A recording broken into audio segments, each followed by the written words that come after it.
We're here again on Restoration, and like we always do, we're here to inspire, motivate you to believe that you can really make it to the top and you don't really need a sky because there is more room beyond the sky. My name is Stacy, and today we will be talking about something that we all read about, something that we all see, something that we all have heard about from the time we were young till now, but really no one can man up to say, yes, I did it, or no, I didn't do it. But this man has been bold enough to say, yes, I did it, and I want to share my story. I'd like to say a very big thank you to our sponsors, Fun Yogo. Fun Yoga Nutrition on the go. I hope you enjoyed your Fun Yoga last week. I did. Now I think I'm taking like 6 a day because it's so nutritious and I love it. How many do you take in a day? 3? Hey, I was taking 3, then I upgraded to 6 now, but then I'll do 12 a day.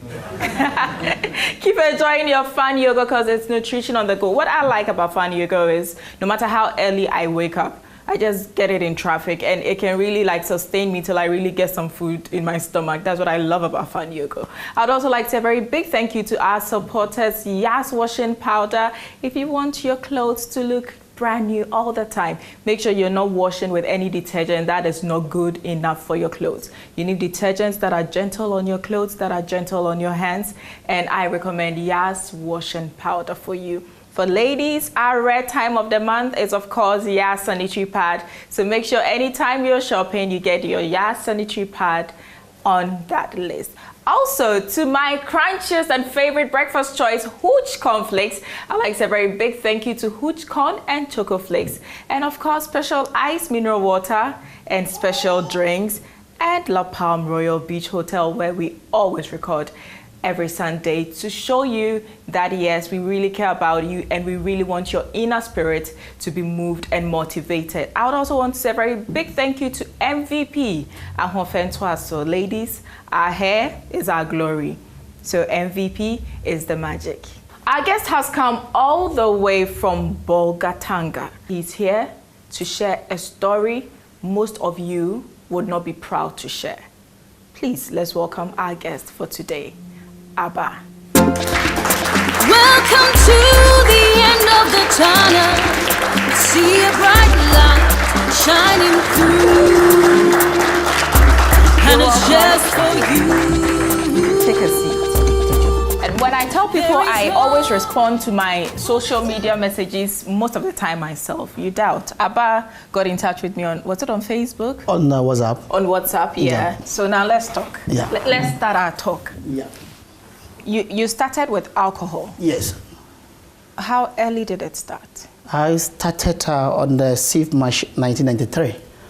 I attended. A day to independence? Yes, it was the Independence Day, 6th March. Oh, 6th March itself? Yes. So your independence was embracing alcohol? Yes. What happened is that I attended Bolgatanga Secondary School. We used to do our 6th March march past at St. John's Park, now Ramsey Stadium. After the march past, we normally top it up with dance. Yeah, and you know, you hear stories from your colleagues about the previous jam, and you prepare for that day. And most of us were always looking forward to meet ladies from Bolgatanga Bolga Girls Bogies. And when we got into the entertainment center, I'm the timid type, shy, so I couldn't mingle with the ladies. So a friend told me that we needed to do Pito. We started with Pito actually. That's the local drink from the north. So we went behind Black Star Hotel, and that was when I had my first calabash of Pito. So we came back into the entertainment center, and I felt different. I could. You felt high? High, it was a very hot sunny day, but I felt that I was feeling cool. How many calabashes did you have? We first started with one each. Now when we came back, I requested that we go back for a second one, actually, because I was feeling something that I never felt in my life before. Johnny just come. Yeah, so we actually went back for the second calabash. and we planned to go for the hard liquor, and that was how it ended. I had blackout. I didn't know what really happened until I got up in a friend's house. My things were washed and hung, and stories were now here and there telling me what really happened after I took the second calabash. That I went back into the entertainment center and wanted to push down the speakers, dancing, holding every lady that I met, and actually fainted, had a blackout or so. How old were you? Wow, I was so young, but that should be 93. We were so young and ignorant, and wanted to be accepted by our peers. You were a teenager? Yes, actually. We are the last batch of the old system, okay. The O-level program. So some of us were even taken from the primary school trying to escape the new system that parents didn't know about. So we were so young when we went to secondary school. We could not even carry our own trunks and chop boxes when we got to Form 1. Were your parents aware of that incident? No. At the entertainment center? No. So it was just between you and my friends? friends. Even none of our teachers heard of the story. Was in town. Big Boss is about 8 kilometers to the town, and this was a day that we were allowed to go to for the free program. exit. Yes, for the Safe March program activities. So my parents were not aware of this incident. So when you got back to school, what was running through your mind?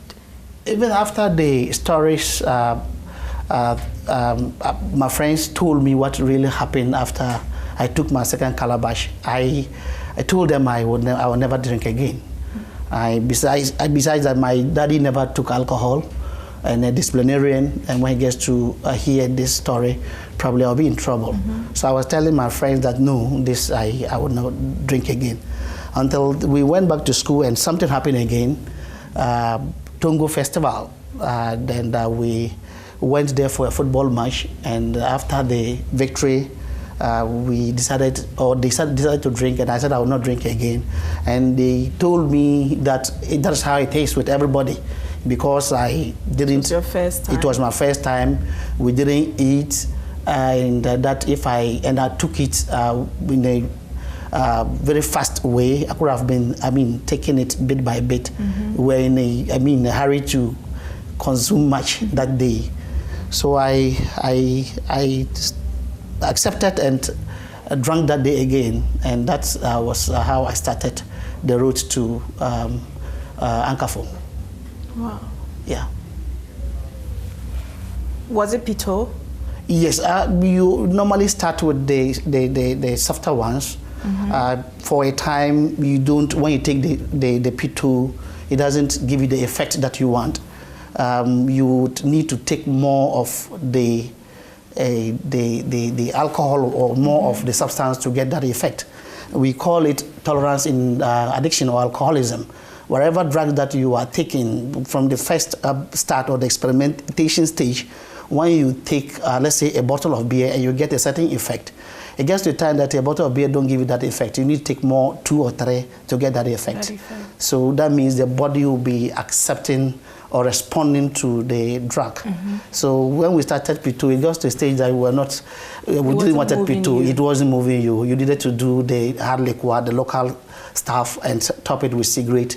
We would say that we're going to do foundation, and we start with maybe quarter, 2 shots, 3 shots. We move to a quarter, the alumbo, the ajapia, and we'll be mixing them.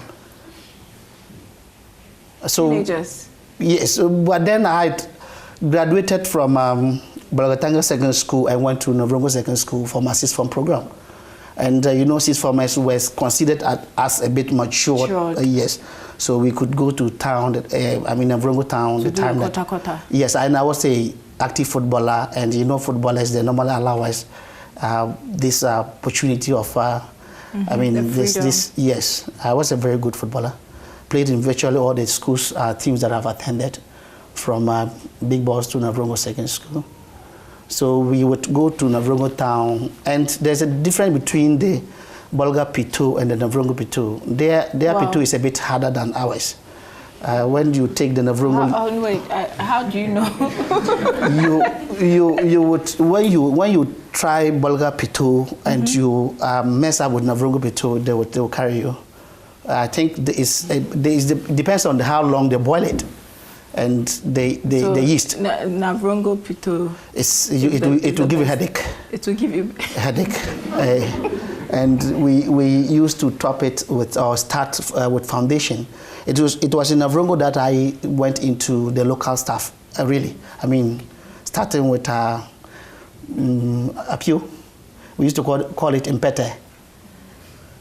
Let's do a impete before we would top with whatever. So when you come and we having calabashes in front of us, know that we have already taken about quarter and we are sitting like that. You're giving foundation. Yeah, we need to take foundation because the P2 will not move you. So you moved from P2 Bolga P2 to Navrongo P2. Yes, and started with we normally start foundation, and we dropped the P2 along the line. And you dropped the P2. Yeah, we're not doing P2 again. Even Navrongo P2 was not moving you anymore. No, we went into Guinness, and along the line I dropped the Guinness. I was doing the local stuff alone. If you give me Club or Guinness those days, you were worrying yourself. A friend traveled to Accra and came home and wanted to impress me, wanted to show that he had money. He invited me to a spot and asked what will I drink. Told him I would drink a Castle Milk Stout. I started drinking on the 5th bottle. He said, "Oh, are we not going?" I said, "No, I'm not okay." I drank to the 10th one. He said, "Are we not going?" I said, "No, I'm still thirsty." And I drank 12 bottles that day, and he said he was going. And I was still 12 bottles. 12 bottles, Castle Milk Stout. Before then, I did foundation, and I was still sitting, tasty, needing more. You had done your foundation, and yes, and he had to run away. That was how bad. But then you didn't know, and you boast and tell friends the way you have kappa. I have kappa. Yeah, he knows how to drink, and people would talk about it, and you think that have swollen head, want to prove it all the time, and. Not knowing you are pushing yourself towards your grief, and it was bad. It got to a stage that I wasn't even doing the beer. All I needed. I was going to ask you, because if you keep looking at getting high, it gets to a point, then you begin to look at other things. You said there were the cigarettes. Did you do marijuana? A bit. Marijuana, we went to a funeral one day and wanted to get high. We looked for alcohol. We didn't get some around the area.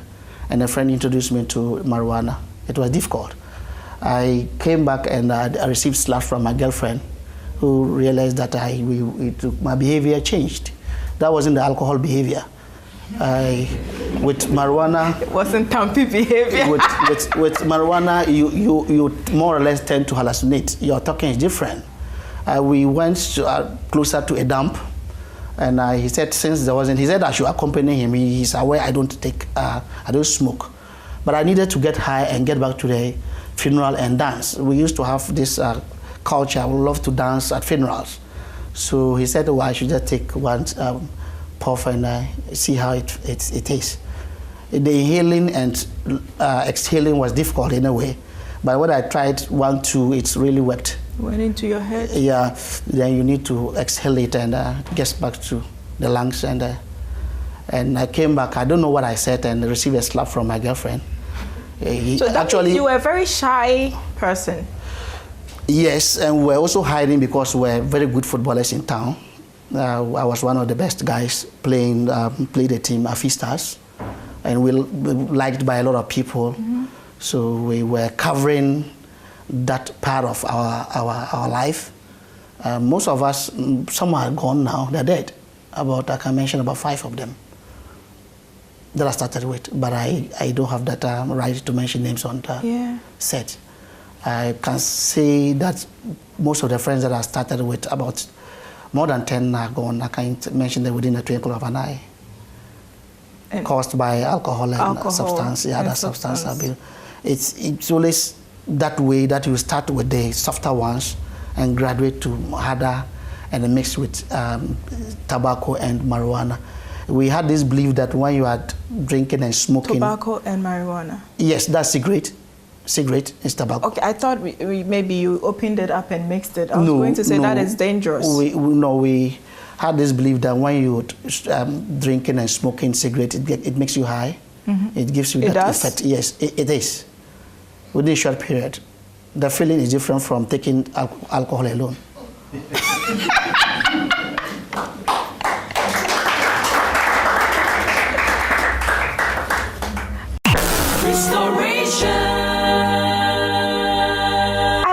I want to know what feeling this is, because you keep saying high, high. Wow. Haven't you heard so many people say I'm getting high? What is high? How high do you go? It's definitely not. Someone is asking if they should buy me some. Yeah, so you feel some way, something that exotic, talkative, happy. You can't sometimes describe how you feel. It also depends on the day, the occasion, or who you are meeting. Probably if you are meeting a new date, the feelings also, you get the high. So that feeling and it's the high feeling and the love feeling. The love feeling, mixture with emotion here and there. They are romantic in a way, but it wouldn't take you far. You can't slang and talk well, and you are under the influence of something. They always say that courage. You are not yourself. Yeah, especially when you do marijuana, it gives you that you begin to describe the lady in a more different way. I can be sitting with you and seeing a different lady. So you'll be looking at Yamansa and you think you're looking at Tim Kardashian. You're seeing the person you want to see. The last time I was talking, we were working with some of them, were in my office, while he was talking about where he normally goes to relax, a hotel. He would love to relax around a poolside, and we're in my office. He was talking of pool. You're joking? Yes. And a friend went to smoke with his colleagues and crossed his feet. And after they smoked for a while, they said they wanted to go home. And when they started this, they said, no, nobody should move. They said, why? They said, somebody just told him his leg.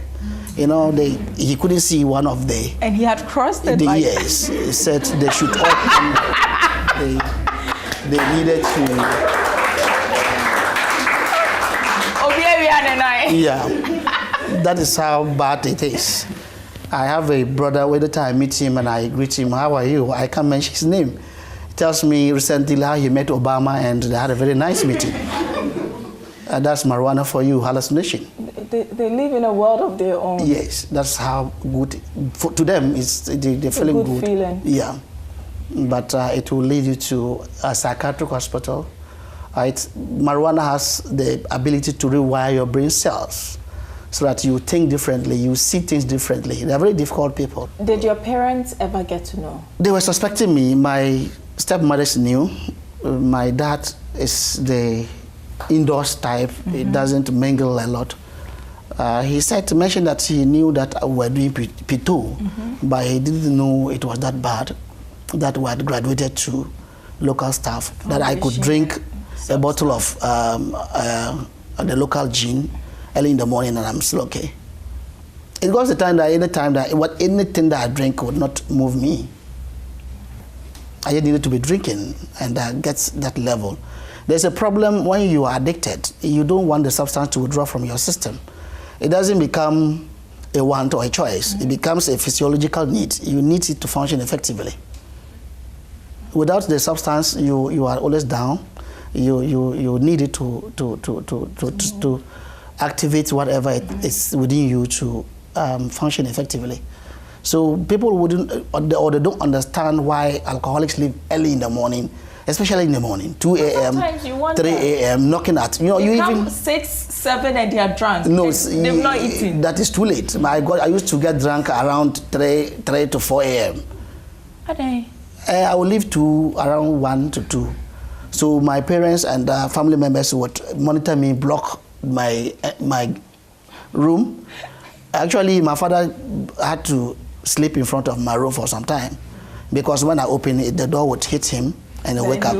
Yes, so there were times that we struggled within the compound that they can't prevent me from going out. I needed to go out and do something. I said, it's 1 a.m. and where are you going?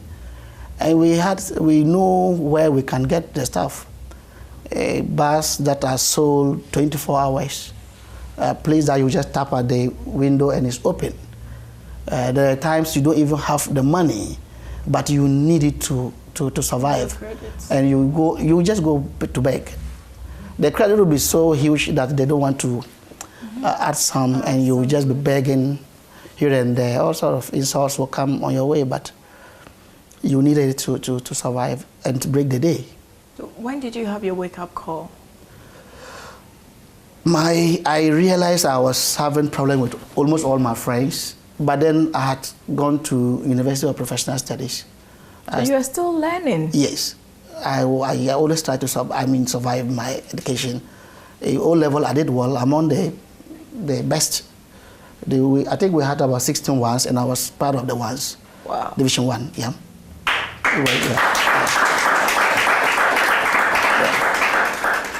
And that also didn't allow my parents or people around me. I was still performing. I went to sixth form. I didn't do well. I had we normally call them gentleman passes, but I had to postpone my drinking habits. But then it wasn't that serious. You had to postpone? Yes, you can postpone. When you want something badly, you can buy time. You just give it up. Yes, for a while. There's a story that I'm still looking at. That one Brazilian player, because I'm not sure, he was an alcoholic. Before the World Cup, they showed most of his documentary on TV. That the wife told him that if you stop drinking, I'll give you a boy. He needed a boy badly, and he stopped drinking. The wife conceived. They gave him a boy. The day they got home with the boy, he got drunk. Contract ended. Yes. You can postpone it, trying to cover. For instance, that's why when you meet a new date and the woman complains of your drinking habit, you can postpone it because you need her badly. But when you get what you want, you begin to drink again. Yeah. It's just a problem or a sickness that you need professional help. You can't, people your role models or people you don't want them to see or know that you drink, you avoid them. Or if they are around you, you can always stop drinking till a certain time that is out of control. It gets to a stage that you don't care whatever happens again. Whether they are around or not, you drink. You are just drinking. Yes. So did you get sick, or you just woke up one day and said, forget the bottles, I'm not drinking anymore? No. My wife told my auntie, who was supporting me in Accra and in school, Rita Abba, she's late now, may her soul rest in peace. She came and threatened to stop supporting me, and also said all sort of things, and I was taken to Accra Psychiatric Hospital. I could roam the whole Accra for the whole night without sleeping. I remember I've ever walked from Circle to Medina, 24th night. What were you looking for? I was drinking. I wanted to keep my money and drink and walk.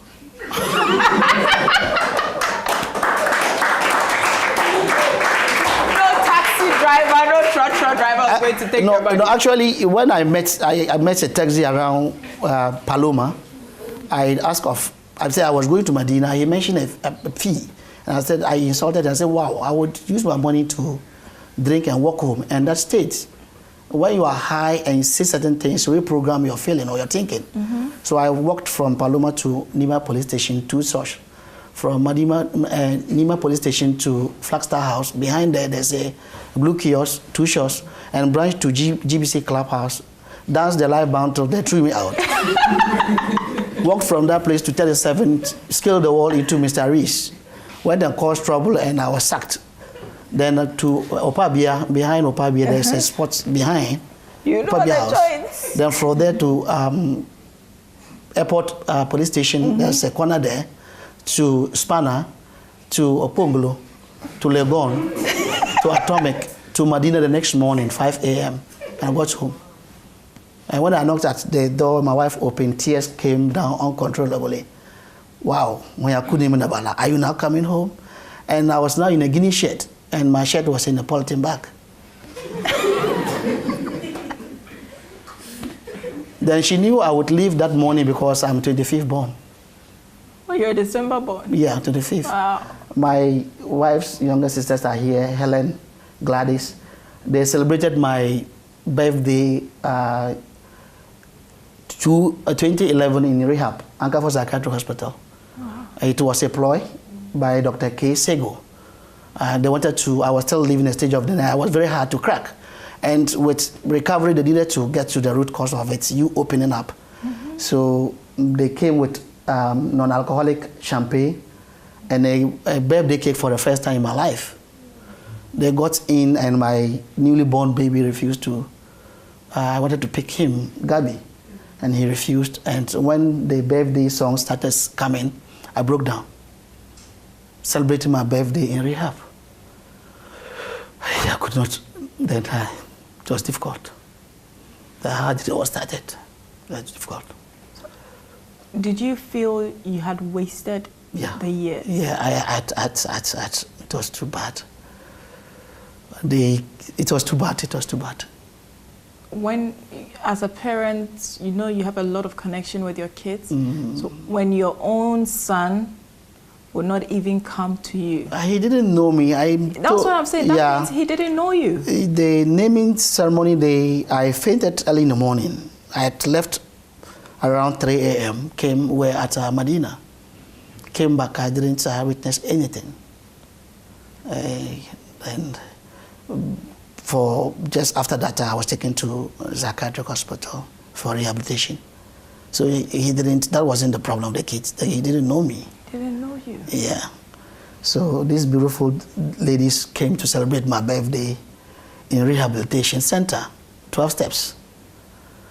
And it was lovely, but very painful that a young man with a promising future got himself into a psychiatric hospital celebrating his birthday, a Christmas day, in a rehabilitation center. It was difficult. So I broke down, and that started I had my turning point from then. Then I said, I will do this. I need it badly. I then accepted I am an alcoholic. You, first of all, need the acceptance. Yeah. When you accept, the load is taken off your shoulder, the guilt, you are ready to discuss. Open up. Yes, open up and fight it. I would use this opportunity to thank Dr. K. Sego, a clinical psychologist, a lot of down-to-earth man, will listen to you, has a lot of patience. He really did a very good job. That's what people don't know about. Sometimes they think that you went to a prayer camp somewhere, we had all this process before topping it up or supporting it with prayer. We had gone to a lot of places for prayer, but that wasn't the only thing that went into the physical side. Yes, your psychological, physical. They would give you drugs to help restore your system. Restoration. How difficult was the rehab time for you? It was difficult because you more or less become a kid again. They will need to reshape you, condition you in a way that they'll control virtually your sleeping time, bathing, brushing your teeth, to taking drugs. They would wake us around 5 a.m. for us to take our bath. Before you leave your bed, you need to dress your bed and they'll inspect it. School. Like school. You bath, brush your teeth, they'll inspect, look at the way you dressed, come for morning devotion and take your breakfast and to classes. I said I'm the only PhD holder in alcoholism in Ghana, practical, because we did 9 credit hours in rehab. Yeah, you needed to learn, know about the drugs, know about yourself, know about the world, know about your environment. And we learned a lot. We learned a lot. There were times that Dr. Sego will give an assignment to study or observe your colleague and write about him and come up with what would be the solution. What did people write about you? They would not let you see. Wow. But I wrote about people. What did you write about others? This guy was brought from America. I became mute. He wasn't speaking. I'm told he was in the university. All he did was that he would sit around when you eat and the leftover. I didn't mention his name. Will you eat? He would just do this. So he ate to the stage that they asked that we shouldn't give him food. He was just about getting bust. growing fat and would not talk to anybody in rehab. And then I was asked to write about him. We also had this Northern Caucus in rehab. We were about 4 of us. 3 of them are gone, they're dead. Yeah, I met them in rehab. Wow, we used to sit around every evening and talk about our addiction. We do group therapy more times, and we open up and talk about what brought you here. What brought you here? How do you start? I mean, how was it all begun? Mm-hmm. And we would tend to advise each other. Some of us say we can stop. Some of us say, Master, if I go, it's not this thing. My problem is not the drugs. Yeah, it's become part of it. Yes, I had a very good friend, the only son of a pilot, and a child and the son of the pilot who did all his schooling in Europe. He's dead now. Very intelligent. He speaks and we go looking for a dictionary to look at his words.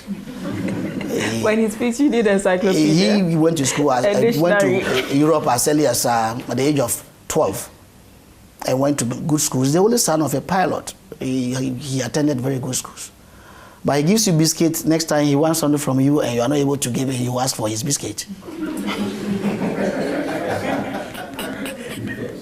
That's addiction for you. Wow. We become like kids. We want to watch TV. Someone wants to watch a different channel, and somebody wants to watch football. You're fighting over a remote. Somebody is standing there changing. Somebody's holding a remote. Somebody can give you a slap for you snoring too much and disturbing. And even in rehab, we had classes. We were in a dormitory, a longer room like this. Some were 2 in a room, 1 in a room. The friend that I said is gone now. He was 1 in a room. He had a fridge in a room. It's everything in containers. And they were still pampering him whilst in rehab. This is such an eye-opener for me. I didn't know we had such rehab centers in Ghana. We do? Yeah, it's such an eye-opener.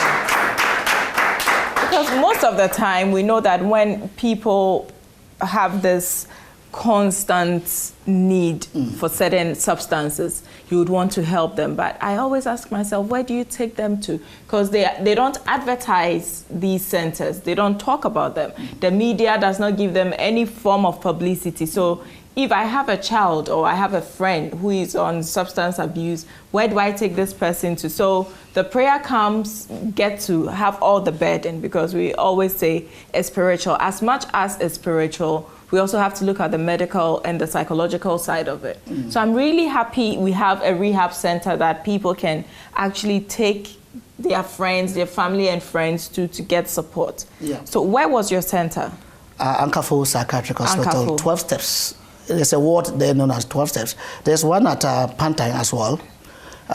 There's Accra Psychiatric Hospital. I'm not sure of that, but there are a few private ones in Accra and some in Cape Coast. There's one in Cape Coast Mercy Center. Dr. K. Segu also has a very good, nice private rehab. Very expensive, but you get the results. You get he was there. He's the doctor who supervised my recovery. Dr. K. Segu, the author of The Drug Epidemic. He's a very good psychiatric clinical psychologist. We also have our daddy, Dr. Kosi Osei, who is doing a wonderful job. People book appointment and they meet him. When you meet them, they will be able to diagnose your feeling, your thinking, and all starts with your thinking, how you feel. If they are able to alter the way you feel, the way you think, then they will be on the road to recovery. Yeah, everything in life starts with the way you think. Can you briefly walk us through your recovery? What were the processes? What did you do? And when did you realize that finally you were free and you were off? I went to rehab on the 22nd of November 2011. 22nd November, that I was taken to Ankafo Psychiatric Hospital. Lived a month or so in denial, still defending, rationalizing why I was using alcohol, trying to justify all those things until that incident. And afterwards, the birthday, broke down and I started admitting to doctor that I needed recovery. I needed it very badly. So I was taking their lectures very serious, doing assignments here and there. And when you research deep, you get to know much about the substance that you're addicted to. And the more you know the substance, the more you hate it. And especially when you know what it does to your body. Yes, when you read and know much, most of us just avoid, we don't want to even read about it. I was discussing with a well-educated person in one of the ministry, and he said alcohol is not a drug. I said alcohol is a drug. And he had a tablet or whatever, and he Googled, and he said, wow. When he started reading how alcohol is a drug and contains ethanol, and the way ethanol is used as fuel, and it comes to the human body is poison, he said, wow. So I started reading about it, knowing much about other drugs, and we do our morning devotion. I gave myself to Christ in rehab, reading my Bible. I've never read the Bible. I only read the Bible for BK, and I did very well, passed my exams. I didn't know how to open the Bible in secondary school. So I had a chapter that I were supposed to read. The Prodigal Son, where is it found? So I read that one well, and the other few ones in secondary school, and passed my BK. I thought it was a book until rehab that I saw it as a word of God. I read it till today. I read my Bible daily. Wow. First thing in the morning. First thing in the morning before any other book. I have shifted from alcohol to books. I've able to replace my alcohol addiction to books addiction. I read virtually 3 books a month. I sometimes read them at a time. The same time. So now that you're off drugs, now that you're off alcohol, what are you doing? I am not off. I am a recovering alcoholic. So what are you doing now? I founded an NGO known as LOAD Ghana. It's an acronym for Life Out of Alcohol and Drugs. We were incorporated on the 16th of April this year, given a certificate to commence business on the 20th of this year. So our vision is to create a drug-free society that will enable all persons actualize their talent, purpose, and contribute meaningfully or productively towards development of Ghana. That's our vision. Where is your campaign starting from? Is it from schools? Because now I am very concerned. If anybody is doing a campaign on drugs, I think we should start from the schools, not just having adverts play on TV. No, yeah, I started with radio. I have the people who gave me radio platform here. I have Mutawakilu with Radio Gruni, and I have Joshua Nso with Joshua Asa with A1 Radio. The people that started giving me radio. Yeah. I started with radio programs, and Dr. Kosio said advised that I should start with schools. Then I started with my school, Big Boss. Last year, we've done about 17 senior high school with the support of Basic Needs Ghana. Yeah, we have video tapes of most of the schools. We record most of them. You can give her some of we did about videos. We did about 8 banks. The banks have benefited from my lectures. They invite you to talk to the staff early in the morning before they start the banking process. And we've done about 7 tertiary schools. The Bolgatanga Nursing Training College. I've been there for more than 4 times, part of their orientation this year, last year, and this year. We've been to the community health nursing in Avrongo 5 times. Recently, I was invited by the academic affairs, principal in charge of academic affairs, Franklin, the starting public health program, and we did the orientation with the main students, and were invited again to talk to them. So we actually did a pilot program supported by Basic Needs in the schools. And the education office, the regional education office have given us a permission letter to organize such programs in all the schools. what we lack is funding, the transportation, how to get to Boku, how to get to Sandoma, how to get to Navrungo. We have about 13 districts within the Upper East. So we are ready, we have the resource people. We're using the recovering addicts. I have people I call disciples. When I'm working with you and you are getting back on track, I call you a disciple. We have them that are ready to share their stories, ready to organize excursion, taking the students to the psychiatric hospitals, let them see. But we lack funds. But we, on our own, when we were invited, we come to the school, come to the church.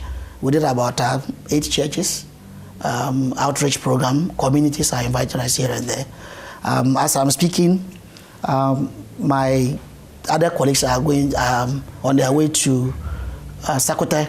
They have a festival, and we're going to do a presentation. We're invited on the to visit them and show drug abuse movies on the 23rd of this month. That was Monday, and we're there in the night, and we did exactly that. So yeah, and Load Ghana also work in collaboration with the mental health unit of the Regional Health Directorate. The immediate past Director of Health, Dr. Koku Awono Williams, actually supported Load Ghana very well. We serve as a gateway through which people with addiction problem pass through to the hospital for further treatment. So he has supported us technically and financially, and they continue to support us, the health director of the region. We do that as well. We tend to attract more addicts than the main hospital because of the stigma associated with mental health.